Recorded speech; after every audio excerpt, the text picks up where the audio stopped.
नमस्कार।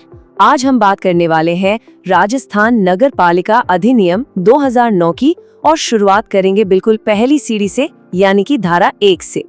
यही वो बुनियाद है जिस पर ये पूरा का पूरा कानून खड़ा है।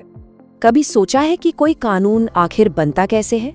मतलब उसका जन्म कैसे होता है, उसे अपनी पहचान कैसे मिलती है और वो असल में लागू कब से होता है? चलिए इसी को समझते हैं। इसका जवाब ना हमें धारा 1 में ही मिल जाता है। इसे किसी भी कानून का समझिए एक तरह का बर्थ सर्टिफिकेट मान सकते हैं। यही वो दस्तावेज है जो कानून को उसकी 3 सबसे बेसिक पहचान देता है। तो इस बर्थ सर्टिफिकेट में सबसे पहली चीज क्या होती है? जाहिर है नाम, जिसे कानूनी भाषा में हम कहते हैं संक्षिप्त नाम या शॉर्ट टाइटल।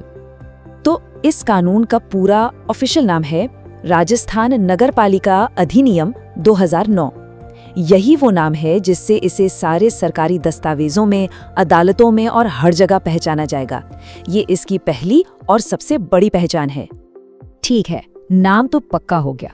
अब इस सर्टिफिकेट की दूसरी जरूरी बात पर आते हैं, इसका दायरा। मतलब ये कानून कहाँ कहाँ लागू होगा, जिसे कहते हैं एक्सटेंट। धारा 1 बिल्कुल साफ साफ कहती है कि ये एक्ट पूरे के पूरे राजस्थान में लागू होगा। मतलब जयपुर से लेकर जैसलमेर तक हर शहर, हर कस्बे में। लेकिन कहानी में एक छोटा सा ट्विस्ट है। ये कानून पूरे राज्य में तो है, पर एक जगह को छोड़कर। कुछ ऐसे इलाके हैं जहां ये कानून काम नहीं करता। कोई अंदाजा है कौन सी जगह हो सकती है वो? और वो जगह है छावनी क्षेत्र, जिन्हें हम कैंटोनमेंट एरिया भी कहते हैं। तो बात सीधी सी है, ये कानून सभी नगर पालिकाओं पर तो लागू होता है, लेकिन इन कैंटोनमेंट एरियाज पर नहीं। अब सवाल उठता है, भाई ऐसा क्यों?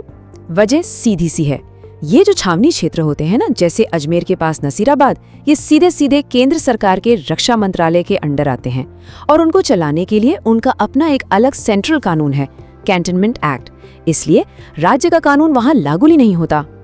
तो नाम हो गया, दायरा भी पता चल गया। अब बर्थ सर्टिफिकेट की तीसरी और आखिरी सबसे जरूरी चीज, इसकी शुरुआत। मतलब ये कानून असल में लागू कब से हुआ, जिसे कहते हैं कमेंसमेंट। यहाँ पे एक बहुत बड़ी गलतफहमी है जो अक्सर लोगों को होती है। कोई भी कानून सिर्फ इसलिए लागू नहीं हो जाता क्योंकि वो विधानसभा में पास हो गया या गवर्नर ने साइन कर दिए। नहीं, ये तो सिर्फ प्रोसेस का एक हिस्सा है।